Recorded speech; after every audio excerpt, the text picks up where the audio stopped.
Hey guys, all right, another AIL lesson. We're doing lesson 64 today. 64, again, from your green book, AIL. Have fun, get it out. We're gonna power through it and get it done. Okay, I'm switching you guys over to my docu camera so we can breeze through it and go through everything we need to get done. See you guys in a bit. All right. Okay, so here we go. 63. We're going to go through this part I'm going to read you the sentences. I want you to figure out which is the correct sentence this time. So I'm going to read them all to you, and then I will tell you the answer at the end. Got it? Okay, so I have Dominic washed himself. I have Pauline runs everywheres. And wash them smelly socks good. Remember, if you have a hard time reading a sentence, like I have a hard time reading this, wash them smelly socks good, you probably have a hard time reading it because it doesn't make sense. So it's probably an incorrect sentence. I gave you a hint. And then the next one, Pauline runs everywheres. Is everywheres a word? No. So again, it's not going to work. And lastly, I have Dominic washed himself. Does that work? It sure does. That's my correct sentence. Dominic washed himself. All right, moving on. Peoples live everywhere on earth. Those socks are still smelly. A broken TV won't show cartoons. I'm sorry, an broken TV won't show cartoons. First thing, what is wrong with the first sentence? Peoples. Peoples is not a word. We don't use peoples. People is already plural, so we don't use peoples. And broken, is this a vowel? Is B a vowel? No. So I wouldn't use and. I would use a instead. So the correct one should be, those socks are still smelly. Gross. Ew. Too much information. All right, here we go. Moving on, table of contents. This is a little bit trickier. I would love for you guys to try and do this on your own because you are going to still have your test and you have to complete sentences. So I'm going to give you a minute to go through and do this part. You can pause my video and then we're going to go through it and answer questions afterwards. Okay? Pause it. Pause it right now. No, seriously, pause it. You haven't paused it yet? You're not listening. Number 8. Thank you for pausing it. All right, now we're back. We're going to go to the table of contents. So I have a honeybee as an insect for a title. I have inside the nest as a title or a subheading. And then life cycle of a honeybee is another subheading. And then these are all main headings. And then I have my subheadings inside. This is a chapter heading, subheading. My fault. On what pages will I learn about the worker bees? So I have to find worker bees. I'm going to inside the nest. I have queen bees, and then I have worker bees is my next one, and it starts on page 25. Does it end on 25? No. Does it end on 26? 27? 28? Yes, it ends on 28. Whatever page is right before the next page. This is 29, so it's going to end on 28. Make that any clearer. Kind of a sweet spot, right? Okay, so here we go. On what page did we learn about worker bees? You'll learn about worker bees on pages 25 through 28. You'll learn about worker bees on pages 25 through 28 is what you should have wrote, or something similar to that. Okay, number 3, what subheading starts on page 35? So I find 35, 4, 19, 14, 21, 25, 29, 32. Bingo! 35. Moving over, it's going to be larva. So we can put something like the subheading larva starts on 35. Or the subheading larva begins on page 35. On 35, you will learn about the subheading larva. Anything, one of those would totally work on this complete sentence. And the next one, what is the main heading for the subheading abdomen? My favorite one, right? The main heading for the subheading abdomen. So find abdomen, head, thorax, abdomen, way up here. And that's the subheading. The main heading is going to be, make my little arrow, the honeybee is an insect. The honeybee is an insect. So we're going to write the main heading for the subheading abdomen is a honeybee. I'll write that one with you. That's a long one if you didn't write that. So it's going to be the, remember subheading is one word. The subheading. Whew, that's a long one. The subheading abdomen is found under that. And if you wrote this differently, that is okay, as long as you have the same information. The main heading, a honey bee is an insect. Oy. Okay. The subheading abdomen is found under the main heading abdomen is an insect. That was wordy. You can also do the main heading for the subheading abdomen is a honeybee is an insect. The key words are you need to have the subheading, you need to have abdomen, you need to have the main heading, and you need to have a honeybee is an insect. You need to have is an insect.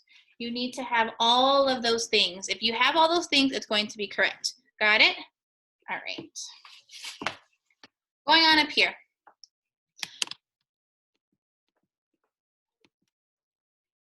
Remember, this is the part I'm going to be looking at when you're grading.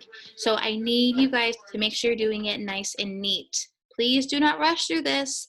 Make it neat, make it legible. I want to be able to read it, and you have to do it correctly. Okay, going back.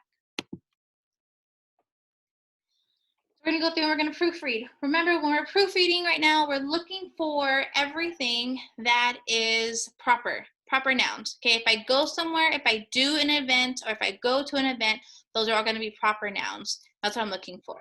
So it says, one day in April, a new boy came to Dode's elementary school. Now I'm missing a lot of stuff here. I have to do my editing here, and I have to do my commas here. I'm missing a lot. So we're going to go through and we're going to do everything in order. So the first thing I'm missing, hopefully you remember, is every sentence begins with a capital letter. That is correct. So I have my O and 1 must be capitalized. Okay, after I do that, I have one day in, what's wrong with April? Yep, it must be capitalized. It's a proper noun. It is a month of a year. One day in April. Now, listen how I read this. One day in April, a new boy came. Did you see what I did there? I did a little break. One day in April, I took a pause. Whenever I have a pause, I need to add a comma to show the reader that there is a pause. So I'm going to put a comma right after April.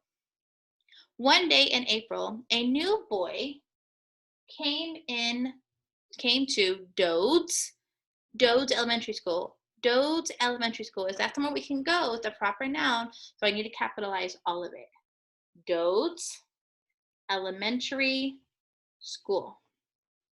Now I have to go back to Dode's, because Dode's, I am saying whose school is it? It's Dode's school. Okay, so I need to put a apostrophe here because I'm showing that the school it belongs to. Dode's Elementary School. And then I just add my end mark, which is going to be a period. Period works for my end mark. So I add my end mark. Moving on. 3 friends went to have lunch at Mac's Diner on Orange Road. This is diner, not dinner. A lot of you always want to change this to dinner. It's not. It's spelled properly as diner. So let's go through it and change it. So I have 3. There we go. That's better. So I have 3 friends went to lunch at Mac's Diner on Orange Road. We're going to underline 3. Beginning of a sentence. Friends should not be capitalized. We're just talking about people. They're not getting a proper noun. It's just 3 friends. 3 friends went to have lunch at Mac's. Whose diner? Max Diner. That's the name. It's like going to like McDonald's. I'm capitalizing McDonald's, right? So I'm capitalizing Max and Diner. So because the name of the place. On what road? Orange Road. What's wrong with Orange and Road? They both must be capitalized. They are a place, a name of a street. So I have to capitalize those. And then my end mark is already there for me. Look at the end mark. So when you rewrite this, you need to rewrite this the way I rewrote it on here. Got it? All right. Make sure it's perfect.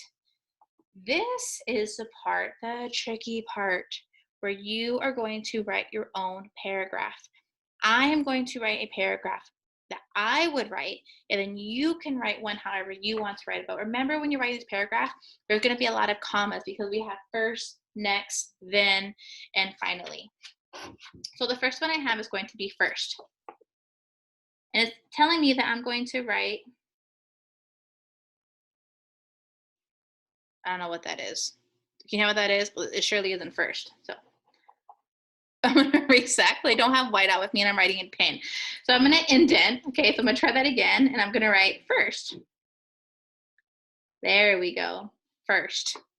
Now I have my indent, I have first. Now after I write a time word, I have to put a comma. So put my comma. Talk about what I'm doing on the weekend. First, I love to sleep in and watch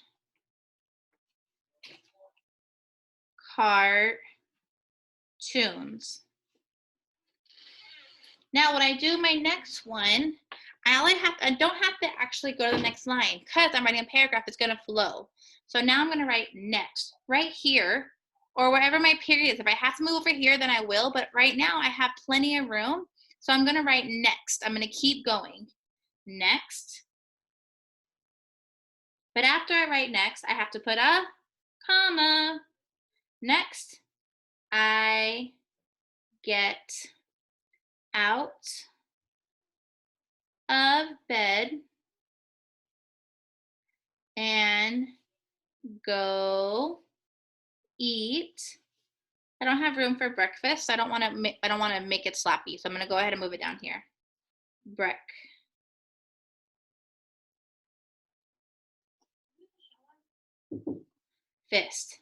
Okay, after I write that, so I'm right next, I get out of bed and go eat breakfast. Okay, so now I have my first and my next sentence. So after I have those sentences, I need to do my then sentence. So I'm gonna write then, and then I add my comma. Great job, I need a comma. So I say first, I love to sleep in and watch cartoons. Next, I get out of bed and go eat breakfast. Then my family and I get ready to go to the park. And I put a period. And my last word to end my paragraph is going to be finally. Great job. So I have finally. And after I write finally, it's a time word. I have to put a comma. Don't forget your comma. Finally, I get to have lots of fun at the park with my family. Period. All right, and that's it. So remember, when you write your time words, first, next, then, and finally, you put a comma after whatever you're going to write. You don't have to copy what I wrote word for word. You can do it on your own, but make sure you put a comma after your time words, your periods, and then you keep it nice and neat. I only have one indent. Everything just flows in with each other. Got it? All right. You guys, going back to me, are amazing. And I am so thankful that you're trying your hardest. I know this is different. I know it's hard, but you're doing a great job. And we'll see you guys next time. Bye.